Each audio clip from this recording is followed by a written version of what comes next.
এটাই তো মহা মুশকিল দেখছি। হ্যাঁ, একজন উত্তরে যায়, তার একজন দক্ষিণে, একজন পূর্বে, তার একজন পশ্চিমে।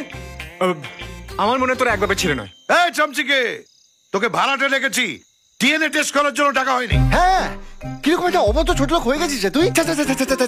হ্যাঁ, এই অভদ্র ছোট লোকটার সঙ্গে এই ভালো মেয়েটার বিয়ে কে দিল?